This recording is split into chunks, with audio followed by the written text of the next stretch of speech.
नमस्कार साथियों।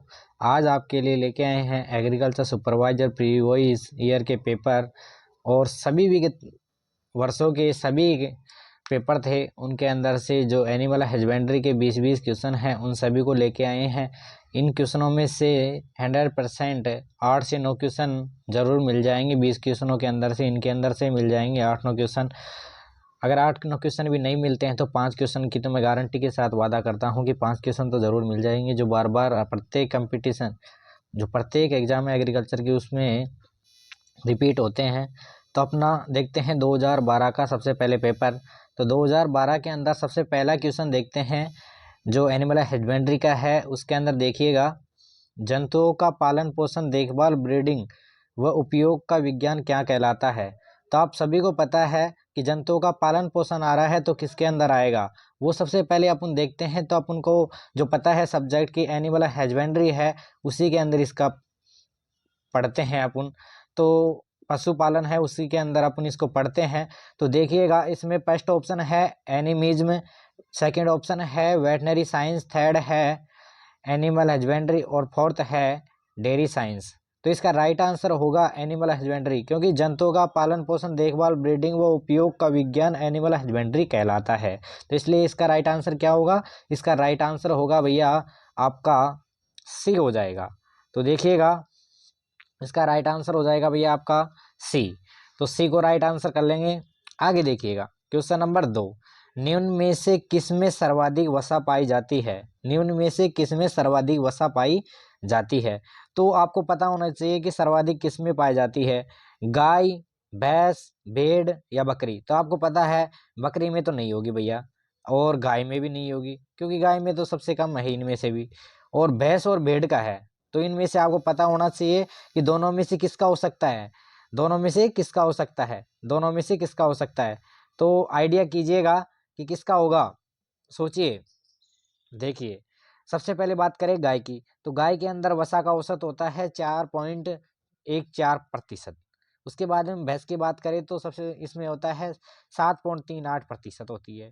और भेड़ की बात करें तो इसके अंदर क्या होता है, सर्वाधिक। इसके अंदर क्या होता है, सर्वाधिक। तो इसके अंदर सर्वाधिक कितना होता है, इसके अंदर सर्वाधिक होता है भैया 7.90%। ठीक है, 90%। तो देखिएगा, तो देखिएगा सबसे ज़्यादा किसमें हुई, भेड़ में हुई। तो इसके बाद बात करें बकरी की, बकरी का दे रखा है, बकरी के दूध में औसत वसा 4.25% होती है, 4.25% होती है। ठीक है, तो इनमें से सबसे ज़्यादा वसा भेड़ के दूध में ही होती है। ये व्याख्या दे रखी है, उसके अंदर विस्तार से इसको क्वेश्चन को समझा रखा है, समझ सकते हैं, आपके ऊपर डिपेंड करता है। सबसे इम्पोर्टेंट क्वेश्चन है, लगा लीजिएगा इम्पोर्टेंट के नाम पे इसको, most important, very very important, important important. तो इम्पोर्टेंट के अंदर देखिएगा कि एफएमडी रोग पशुओं में किसके द्वारा होता है, एफएमडी रोग पशुओं में किसके द्वारा होता है, एफएमडी रोग पशुओं में किसके द्वारा होता है। तो आप सभी को पता होना चाहिए कि ये कौन सा रोग है, विषाणु जनित, कौन सा, विषाणु जनित। तो इसका राइट आंसर क्या होगा, इसका राइट आंसर होगा भैया डी, इसका राइट आंसर होगा भैया डी। तो देखिएगा, एक चीज देखिएगा, इसमें राइट आंसर का ऑप्शन भी दे रखा है, आंसर का ऑप्शन भी दे रखा है। तो इसमें आंसर को राइट कौन सा कर रखा है, आंसर को राइट कर रखा है डी को। ठीक है, राइट कर रखा है डी को। अब देखते हैं पशुओं में खुरपका मुंहपका रोग या एफएमडी, खुरपका मुंहपका रोग को एफएमडी बोलते हैं, आप सभी को पता है। एफएमडी रोग विषाणु जनित रोग है। क्या है, विषाणु जनित रोग है, जो पिकोरना वायरस की 7 जाति द्वारा पशुओं में फैलता है। घोड़े के खुर में कठोर भाग होने के कारण एफएमडी रोग नहीं होता है। कौन से पशु में एफएमडी रोग नहीं होता है, तो वो है घोड़ा। भैया घोड़े के अंदर क्यों नहीं होता है, क्योंकि घोड़े के खुर में कठोर भाग होता है, इस कारण से एफएमडी रोग उसके अंदर नहीं होता है। अगला क्वेश्चन पे चलते हैं, इस क्वेश्चन को इंपॉर्टेंट लगा लेना, ये वेरी वेरी इंपॉर्टेंट है। एफएमडी वाला क्वेश्चन ये 100% आएगा, जहां तक है, जहां तक कोशिश है, इसको याद ही रखिएगा।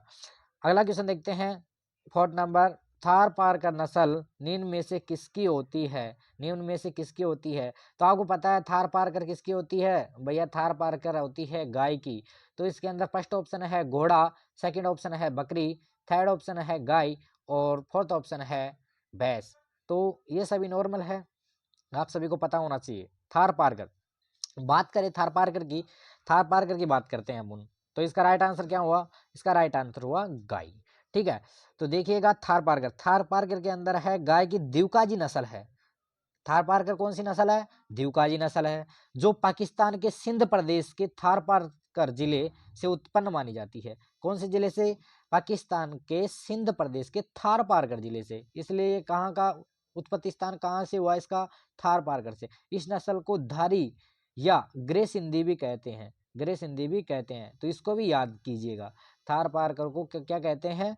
Grey Sindhi, grey Sindhi. इस चीज को अच्छे से दिमाग में बैठा लीजिएगा कि थारपारकर को ग्रे सिंधी भी कहते हैं। अब बात करते हैं अगले क्वेश्चन की तरफ कि उच्चतम उच्चतम गलीचा ऊन भेड़ की किस नस्ल से प्राप्त होता है? उच्चतम गलीचा भेड़ की किस नस्ल से प्राप्त होता है? बताओ बताओ। तो ये इसमें राइट आंसर होगा आपका मारवाड़ी। राइट आंसर क्या होगा इसमें? राइट आंसर होगा भैया आपका मारवाड़ी, मारवाड़ी। ठीक है, तो इसके अंदर मारवाड़ी के अंदर व्याख्या के अंदर देख लेते हैं अपन, जो व्याख्या दे रखी है कि मारवाड़ी नस्ल, मारवाड़ी नस्ल, इस नस्ल की भेड़ में प्रतिवर्ष 1.5 से 2.3 की ग्रा तक ऊन प्राप्त होती है। इस भेड़ की नस्ल में प्रतिवर्ष 1.5 से 2.3 की ग्रा तक ऊन प्राप्त होती है। वह इस नस्ल की ऊन मोटी होती है, जिससे निम्न श्रेणी में आती है, तथा इस नस्ल में की भेड़ के ऊन का उपयोग उच्चतम गलीचे व कारपेट बनाने में किया जाता है। तो इस भेड़ की नस्ल के ऊन का प्रयोग किस में किया जाता है? उच्चतम गलीचे व कारपेट बनाने में भी किया जाता है। तो इस चीज का ध्यान रखिएगा, इस चीज का ध्यान रखिएगा कि उच्चतम गलीचे व कारपेट बनाने में किस भेड़ की नस्ल का प्रयोग में लेते हैं? ये मारवाड़ी है, उसका प्रयोग में लेते हैं। तो ये भी अपने आप में इंपॉर्टेंट है। अगला क्वेश्चन देखते हैं, अगला क्वेश्चन देख लेते हैं अपन। छठा, कार्बोलिक एसिड है। कार्बोलिक एसिड क्या है? कार्बोलिक एसिड क्या है? तो कार्बोलिक एसिड है भैया जीवाणु रोधक, जीवाणु रोधक।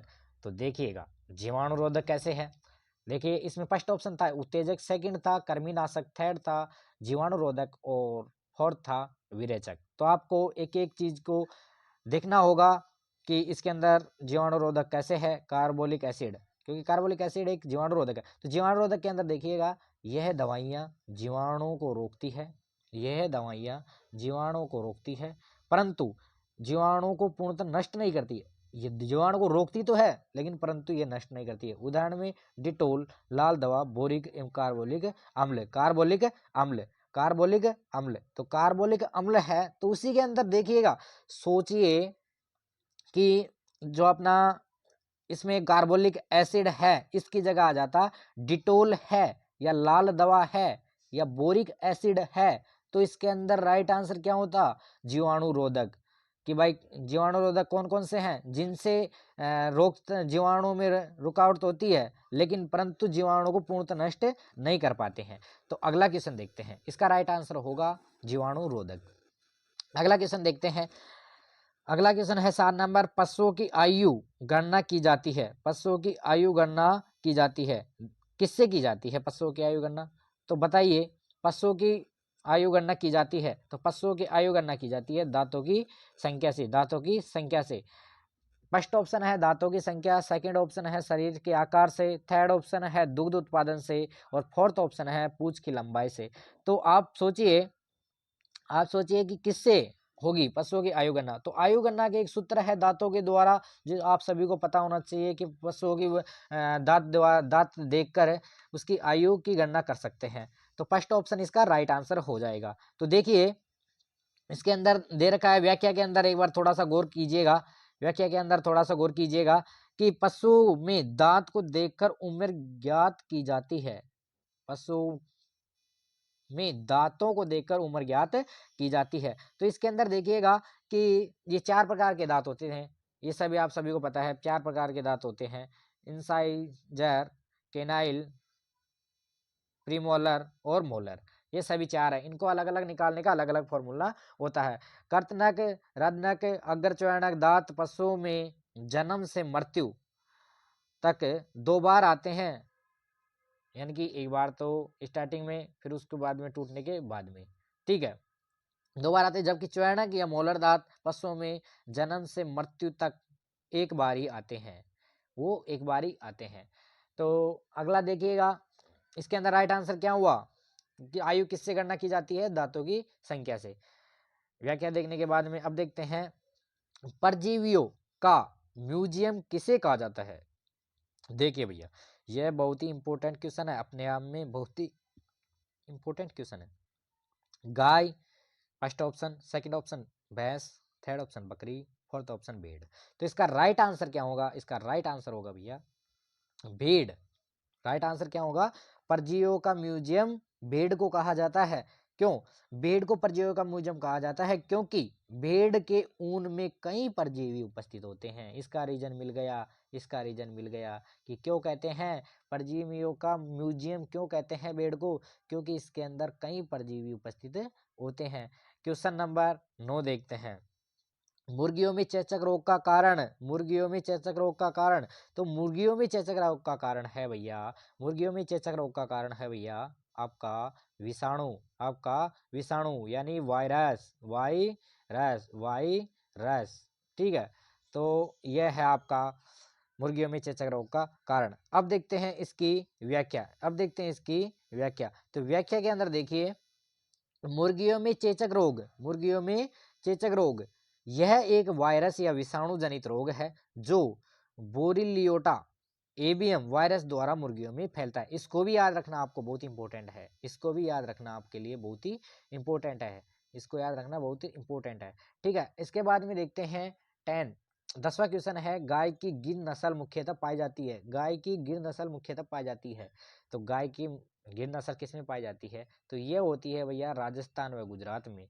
ये कहाँ पाई जाती है, मुख्यतः राजस्थान व गुजरात में। आंध्र प्रदेश व कर्नाटक, पंजाब व हरियाणा गिर नहीं पाई जाती है, इसके अंदर दिल्ली व हरियाणा में गिर नहीं पाई जाती है। तो इसका राइट आंसर क्या होगा, राजस्थान व गुजरात में गिर, गुजरात के गिर क्षेत्रों में, ठीक है। देखिए गिर, गिर नस्ल यह है गाय दुधारू नस्ल है, यह नस्ल गुजरात के काठियावाड़ व गिरवंश से उत्पन्न मानी जाती है। इसका नाम गिर क्यों पड़ा है, क्योंकि गिरवंश क्षेत्र से उत्पन्न मानी जाती है, इसलिए इसका गिर नाम माना जाता है। यह नस्ल राजस्थान में अजमेर, भीलवाड़ा, उदयपुर व चित्तौड़गढ़ में पाई जाती है। यह नस्ल राजस्थान में कहाँ कहाँ पाई जाती है, तो यह नस्ल राजस्थान में पाई जाती है भैया अजमेर, भीलवाड़ा, चित्तौड़गढ़, उदयपुर में पाई जाती है।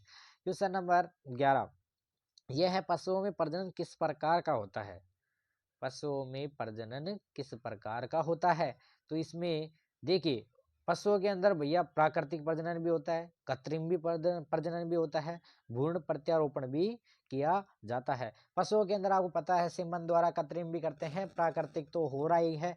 तो इसके अंदर राइट आंसर होगा जो होगा भैया आपका, जो होगा आपका उपयुक्त सभी, उपयुक्त सभी। तो देखते हैं व्याख्या के अंदर, पशुओं में प्रजनन 3 प्रकार से होता है, पशुओं में प्रजनन 3 प्रकार से होता है।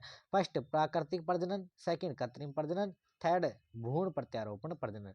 तो इसके अंदर राइट आंसर क्या हो गया था, इसके अंदर राइट आंसर हो गया था भैया आपका पशुओं में प्रजनन में उपयुक्त सभी, कृत्रिम, प्राकृतिक और भ्रूण प्रत्यारोपण तीनों हो गया था। अब देखते हैं 12वां क्वेश्चन, इसके अंदर है राजस्थान में किस पशु की संख्या में पिछले वर्षों में बढ़ोतरी हुई है, राजस्थान में किस पशु की संख्या में पिछले वर्षों में बढ़ोतरी हुई है। तो भैया इसके अंदर है राजस्थान के अंदर सबसे ज्यादा क्या है भैया, सबसे ज्यादा बकरियां, बकरियां। तो बकरियों के अंदर सबसे ज्यादा वृद्धि हुई है, बकरियों में प्रेजेंट में सबसे ज्यादा वृद्धि हुई है। तो देखिए इसका राइट आंसर क्या हो जाएगा, राइट आंसर हो जाएगा इसका बकरी। व्याख्या के अंदर देखते हैं, वर्ष 2019 की पशु गणना के अनुसार गायों व भैंसों की कुल संख्या में वृद्धि हुई है, गायों व भैंसों की कुल संख्या में वृद्धि हुई है। देखते हैं आगे, गायों की संख्या में 4.41% यानी 41% वृद्धि हुई है, तथा भैंसों की संख्या में 5.53% वृद्धि हुई है, ठीक है। यहाँ पे भैंस होता तो इसमें भैंस का आंसर आता, क्योंकि भैंस के अंदर गायों से ज्यादा हुई है, ठीक है। लेकिन सर्वाधिक के तौर पे देखें तो सर्वाधिक किसमें हुई है, बकरियों में। तो इसका राइट आंसर सर्वाधिक में क्या होगा, सर्वाधिक में होगा बकरियां, ठीक है। इंपॉर्टेंट इंपॉर्टेंट लगा लेना, 13वें क्वेश्चन को बहुत इंपॉर्टेंट लगा लेना। इम्पोर्टेंट इम्पोर्टेंट है भैया।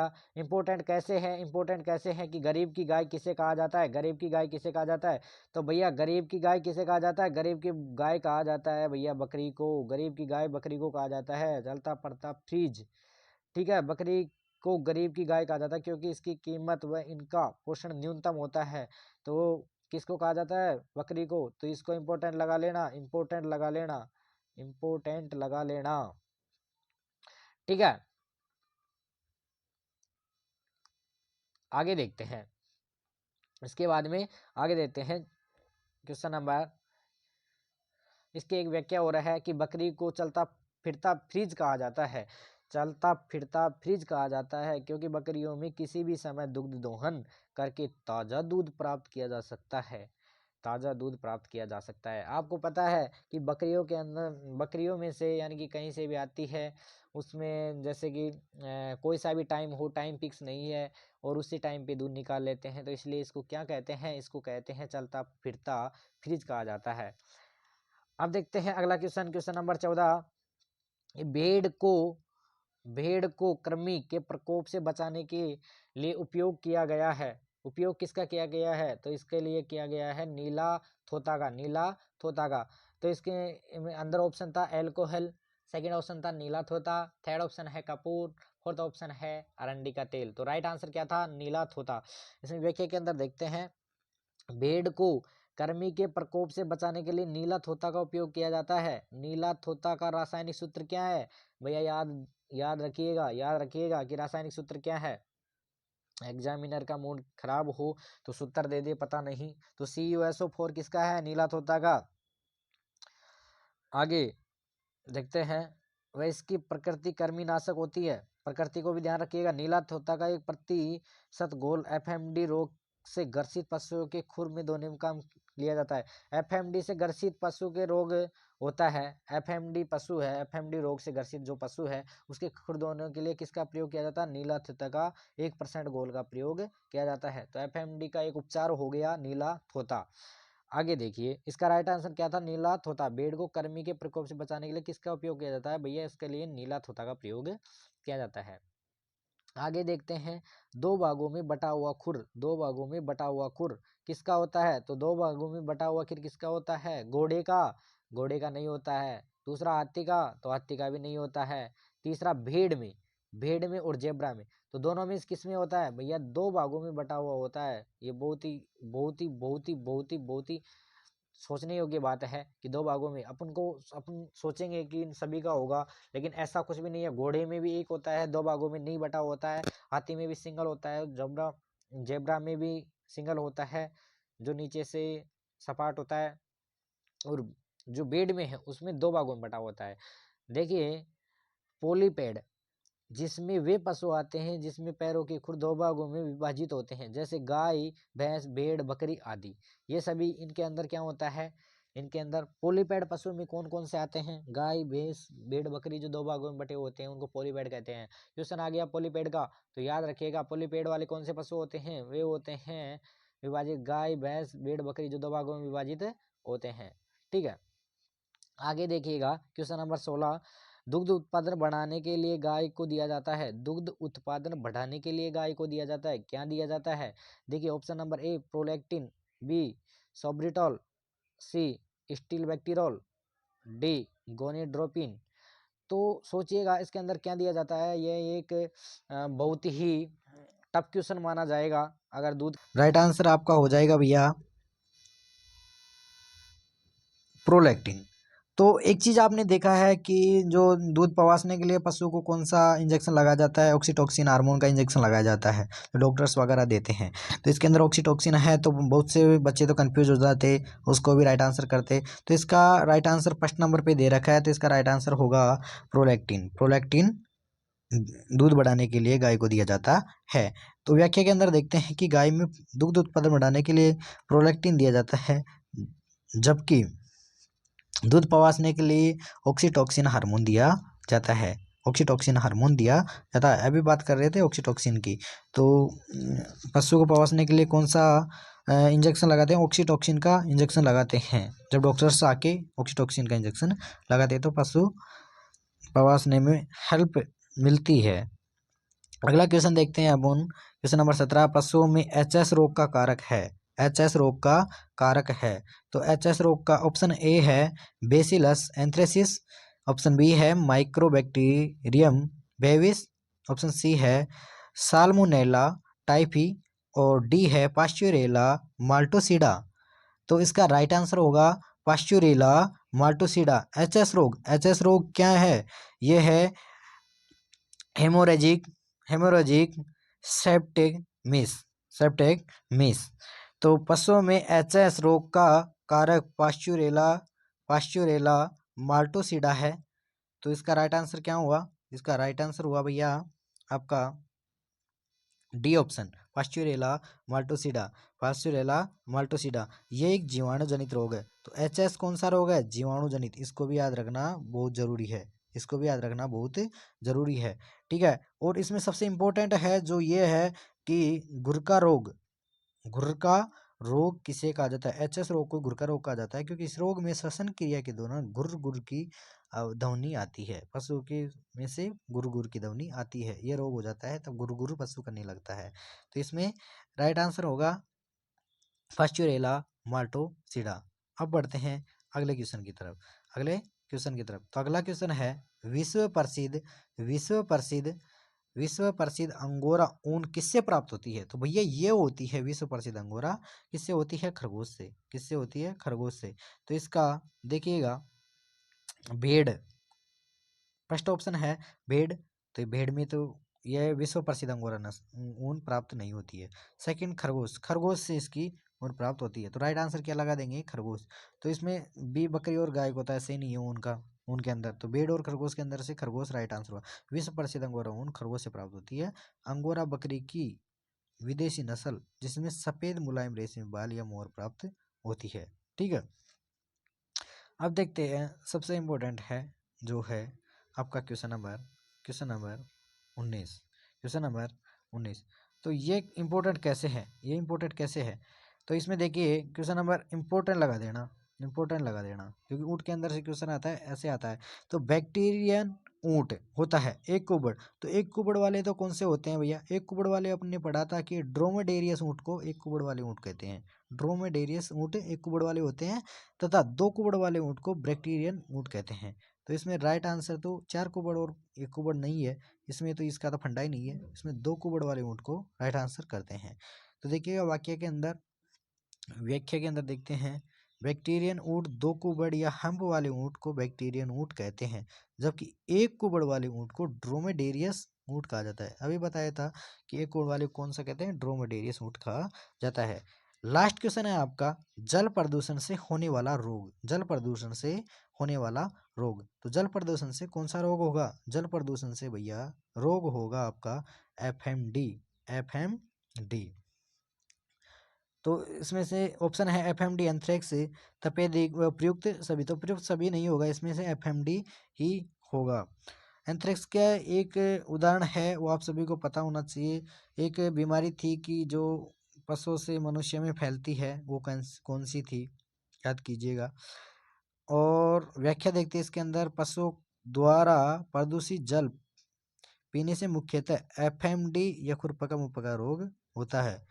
कि जो प्रदूषित जल होता है तो उसको पशु जब पीते हैं तो उनके मुंह में वह रोग हो जाता है, मुंह व खुरों में हो जाता है, मुंह में छाले हो जाते हैं। तो इनके नियंत्रण के लिए एक अपन ने पढ़ा था अभी कि उसका 1% प्रयोग करते हैं। तो वो था नीला तोता। तो नीला तोता का 1% घोल में प्रयोग करते हैं और इसमें ये एफएमडी का नियंत्रण होता है। तो ये हुआ आपके 20 क्वेश्चन कंप्लीट एग्रीकल्चर सुपरवाइजर के, एनिमल हस्बेंड्री के। अब देखेंगे 2013 के, जो अगले वीडियो के अंदर देखेंगे 2013 के जो पेपर प्रश्न पत्र में आए थे वो क्वेश्चन देखेंगे। बहुत ही इंपॉर्टेंट क्वेश्चन है वो भी। अभी 2012 के देखे हैं, अगले वीडियो में मिलेंगे 2013 के प्रीवियस पेपर एनिमल हस्बेंड्री के साथ में। निश्चित रूप से आशा करता हूँ कि आप सभी को समझ में आया होगा। अगर वीडियो आपको अच्छा लगा हो वीडियो को लाइक करें, कमेंट करें, शेयर करें तथा बेल आइकन पर प्रेस करके चैनल को सब्सक्राइब कर ले वे।